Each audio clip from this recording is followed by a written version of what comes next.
Estás escuchando El Viajero Accidental con Luz Picos y José Luis Conde del viajeroaccidental.com en radioviajera.com.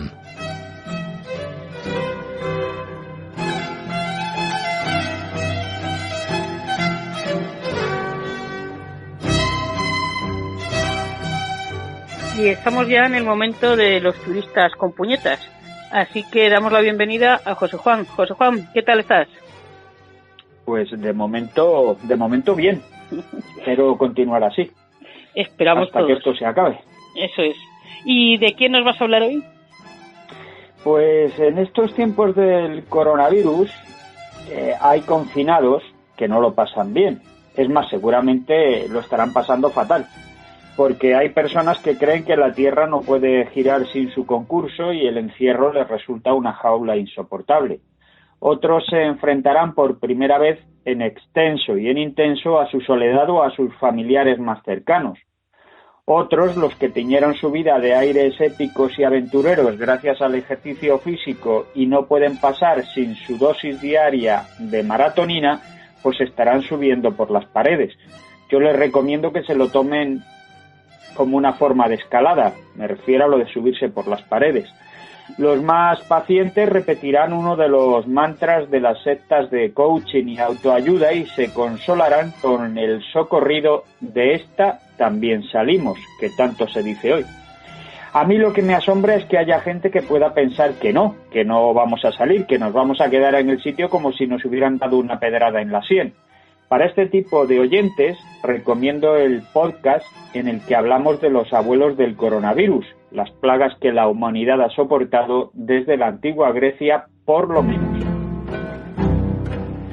Pero hoy me interesa otro punto de vista, el de quien echa la vista 2 meses atrás y concluye que ojalá se hubiera quedado así.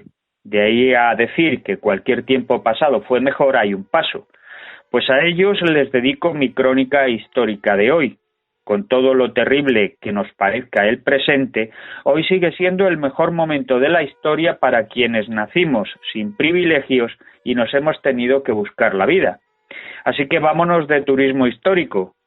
300 años atrás, a 1720, recién estrenado el siglo de las luces, de la Ilustración y del Imperio de la Razón. Felipe V estaba pacificando la España sobre la que caerán después nuestros turistas con puñetas. La guerra de sucesión había finalizado 6 años atrás. La primera mujer del primer Borbón, María Luisa Gabriela de Saboya, había muerto en 1714 de resultas de un parto complicado, el del futuro rey Fernando VI. Dar a luz quebró su salud hasta que una tuberculosis ganglionar la remató tras una larga agonía. Esa enfermedad recibía un nombre horroroso, como de sabandija, escrófula. ¿Y qué tratamiento recibió la reina? Pues emplastos de jabón y cicuta y tazones de leche femenina. Los antibióticos que hubieran salvado a la reina María Luisa no serían descubiertos hasta el tránsito entre el siglo XIX y el XX. Hoy, cualquiera de nuestras oyentes se habría curado y sin tener sangre azul. Y eso que María Luisa de Saboya fue la primera reina de España cuyos partos fueron atendidos por un médico, un galeno francés, por más señas. Hasta entonces, nada más que las comadronas podían cuidar de los alumbramientos reales. Cuando la reina dio a luz a su heredero, el futuro y breve Luis I, la princesa de los Ursinos, enviada francesa en la corte de Madrid, casi una espía, le escribió a Luis XIV en estos términos: «Si supierais el poco cuidado que se tiene aquí con las paridas». Ese poco cuidado convertía las fiebres puerperales, una infección resultante del parto, en una sentencia de muerte para muchas parturientas, y de ellas no escapaban ni las reinas. Hasta el siglo XIX no se descubrió que esas fiebres las provocaban la mala higiene de los médicos y de las comadronas. En lo tocante a la alimentación del príncipe, la princesa de los Ursinos añadió: «Las vizcaínas dan la mejor leche, pero las que parecen saludables están sarnosas». No hablaba de las vacas, sino de las nodrizas del niño. María Luisa de Saboya y Felipe V tuvieron en total 4 hijos: Luis I, Fernando VI, Felipe, que murió a los 6 días de nacido, y Felipe Pedro, al que una meningitis tuberculosa se llevó a los 6 años. De Fernando ya hablaremos con más extensión la semana que viene, porque esta crónica tiene 2 partes, pero a Luis lo vamos a rematar aquí mismo. En realidad nosotros no, sino la muerte roja. El muy desconocido Luis I de España reinó por el breve espacio de 229 días en 1724, tras la abdicación de su padre Felipe V. No llegó a más porque lo mató la viruela a los 17 años. Según la Gaceta de Madrid, que era el BOE de la época, el joven rey estaba salpicado de viruelas por todo el cuerpo, dejando libres los ojos y la garganta. Sus galenos le aplicaron sangrías con sanguijuelas, criadillas de carnero y reliquias sagradas. La viruela fue conocida también como peste casera, quizá porque llegó a los primeros hogares del ser humano antes incluso que los perros y gatos. No se certificó su erradicación hasta el 8 de mayo de 1980. A lo largo del siglo de las luces se cebó con millones de personas.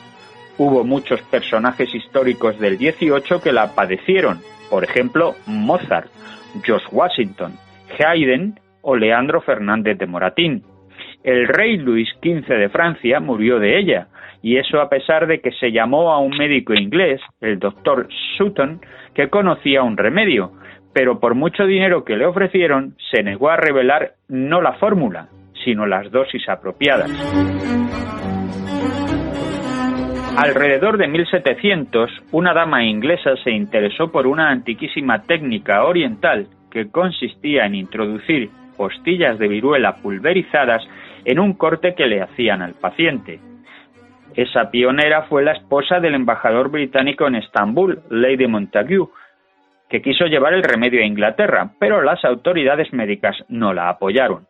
El remedio definitivo no llegó hasta 1796. El médico inglés Edward Jenner inoculó la primera vacuna. La vacuna se llama así porque el remedio original provino de las ubres de las vacas infectadas. Jenner vacunó por primera vez a un niño de 8 años, James Phipps. 7 años después, en 1803, salió del puerto de La Coruña la primera misión médica de la historia, la Real Expedición Filantrópica de la Vacuna, dirigida por Francisco Javier Balmis y que rodeó el globo terráqueo vacunando contra la muerte roja. El despliegue que en estos momentos realiza el ejército contra el coronavirus se llama con toda justicia histórica Operación Balmis. La esposa del desdichado Luis I, Luisa Isabel de Orleans, tenía ciertas manías muy contrarias a la etiqueta cortesana. Lanzaba andanadas de eructos y ventosidades en ceremonias de la corte, corría casi desnuda por palacio y trepaba a los árboles. También padecía bulimia y periodos de obsesión patológica por la limpieza. Con ese cuadro los especialistas coinciden en que sufría un trastorno límite de la personalidad. Vivió 18 años más que su marido, pero murió en 1742 de un coma diabético. La insulina no se sintetizó hasta 1921. El padre de Luis, Felipe V, vivió torturado por un severísimo trastorno bipolar y por una insufrible satiriasis, que hoy se prefiere llamar hipersexualidad. Tras enviudar de María Luisa de Saboya, se casó en segundas nupcias con otra italiana, Isabel Farnesio. Ella tenía buena planta, pero el cutis granizado con picaduras de viruela. Le dio a Felipe V 7 hijos, uno de ellos muerto perinatalmente, es decir, al poco de nacer. De los supervivientes, uno llegaría a convertirse en Carlos III. Los altísimos índices de mortalidad infantil llevaban a las mujeres a parir sin descanso, en el caso de los nobles para asegurarse el linaje, en el de los pobres para conseguir manos que trajeran pan duro a casa. La Farnesio sobrevivió a su esposo, Felipe V, el primer Borbón español, acosado por fantasmas del alma y la mente, frenesí, melancolía, manía e hipocondría, se convirtió en un anciano obeso, diabético, hipertenso y con insuficiencia cardíaca. Es verdad que murió a los 62 años, joven para nuestros tiempos, pero de no haber nacido en Palacio, puede que no hubiera vivido más que la mitad. Su último día le llegó entre ataques de locura y vómitos de sangre, provocados por la rotura de un aneurisma de aorta, es decir, una dilatación anormal de la arteria, que se complicó con una fístula gástrica. La semana que viene hablaremos más en detalle de los padecimientos mentales de Felipe V y de los heredados por su hijo Fernando VI. En fin, que a pesar de la pandemia gravísima de coronavirus y de sus víctimas, demasiadas para nuestros estándares, espero que nos haya quedado claro cómo unos personajes históricos que gobernaron sobre imperios globales murieron de enfermedades que hoy están perfectamente controladas desde nuestros centros de salud hasta nuestros hospitales. Así que el ánimo que nos hace falta ante esta pandemia debemos sazonarlo con unos pellizcos de realismo, unas buenas lecturas históricas y la compañía que os ofrecemos en Radio Viajera os pueden ayudar. Hablabas de la Operación Balmis. Sobre este tema tenéis 2 podcasts en Radio Viajera a cargo del Viajero Accidental. Uno dedicado a los niños de la vacuna, de Javier Neveo, y otro dedicado a la novela Flor de piel, de Javier Modo. Así que, como dice José Juan, tenéis ahí material para entreteneros en estos tiempos de estar en casa. Y poco más que añadir, ¿no, José Juan? Dentro de 7 días volvemos a escucharnos. Dentro de 7 días veremos la segunda parte de esta relación de los males que sufrían los reyes del siglo XVIII, de los que hoy nosotros en muchos de ellos tenemos más que nada una ligera sombra, claro. Pues ya estamos deseando que llegue el siguiente Turistas con Puñetas. Cuídate. Igualmente. Hasta dentro de 7 días.